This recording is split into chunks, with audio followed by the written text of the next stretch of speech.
Welcome back this morning on Today Holiday Food. We're joined by two-time James Beard-nominated chef Evan Funke, who celebrated and appeared on Netflix's hit series Chef's Table Noodles in an episode celebrating the artistry of Italian culinary traditions. You can stream that now. And today, Chef is here to warm us up with one of his favorite recipes. This is a classic Italian winter soup. Roman. Chef, good to see you. A Roman soup. Roman, yes. Let's just talk about the Netflix special for a second, because it's just so incredible. How did you, the series is so good, but this is really about your love of pasta making and the artistry behind it. Yes, and the people connected to the shapes. It's much more important than the actual technical aspect of making pasta is the anthropology connected to the pasta. There's over like 300 shapes of pastas. Each of them is a tentacle way more than to history. Absolutely. And to an Italian woman who ultimately made it somewhere Absolutely. in a kitchen by hand. Absolutely. And that's all. Those are all the things that all modern shapes have an ancestral shape that was at one time made by hand by a woman. How many pasta shapes can you do by hand? 155. Wow, 155 different ones. Yeah. Wow. It's some of the best storytelling I've ever seen in my life. Thank I encourage people to watch the Netflix special. All right, what do we got to say with this soup? Okay, so we're going to make stracciatella alla Romana. This is something that you would eat for lunch when it's cold out. It's freezing. Yep. I just came from Miami. We just opened Mother Wolf in Miami. We're doing Art Basel. Thank you. So we're going to make stracciatella. So this is about patience, okay? When patience might be a little thin during the holidays, this is about patience. So we want to start with a whole chicken. We're going to make some broth. You can allow this to go for 24 hours. Just let it chill out overnight. So we have a whole chicken, and we have a beef shank. You can also use bone marrow, which I'm a huge fan of, okay?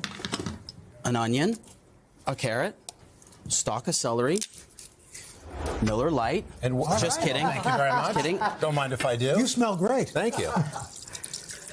Did it get all over you? It got all over me, Okay. yes. You're going to smell great all day long. I never thought that a dive bar would smell so good. So we just want to fill this with water. What is a brodo? Brodo is just broth. Broth, okay. Broth. And this is how you make it? This is how you make it. And this is a 24-hour process, right? Bring this up to a boil and then down to a simmer. And as you go along, as you pass by the brodo, skim the brodo overnight. That's the job. Anybody who passes by the pot, you got to skim the pot. So you're going to allow this to go for 24 hours. Then, once this is done, we have this delicious magic of television. Yep. Smells fantastic. This has no salt in it, so we just want to season this lightly with a little bit of salt. And then what we have is eggs, a little bit of semolina, chopped parsley, Parmigiano Reggiano, and a little bit of nutmeg, which is one of my favorites. Very holiday. Okay? Very simply. What's the history and the Roman history behind this?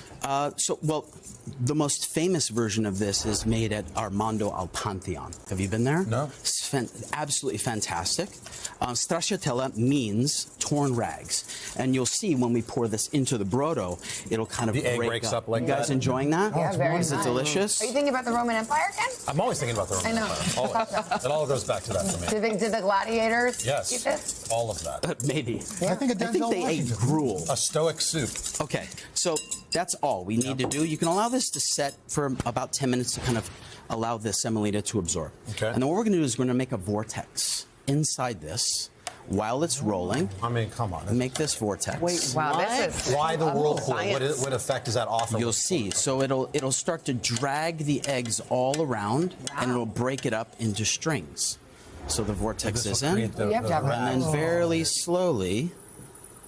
Yeah. Look at that, guys. Add in the egg. There's no meat in this soup. Does anybody put in little meatballs or anything like that? So what you can do is add some pastina. You can add some soprassine or something like that. Dumb question. And what serve about this the with some chicken crusty and the bread. beef and all that over there? Okay, so this is fantastic.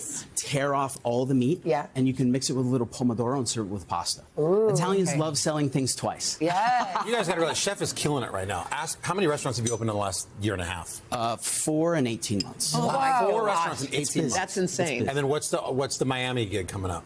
Miami is Mother Wolf. We just opened in October, and we're doing some spectacular things for Art Basel. We've got a pop-up for Netflix. We're doing a little diner thing. You're so particular about your pasta making by hand and your thing. When you're not there, is it hard for you to trust other people to make these pastas in your multiple restaurants? Well, the same people that make pasta while I'm there are the same people that making pasta when I'm not there. Right, okay. So it's just all about teaching. Trust. Great.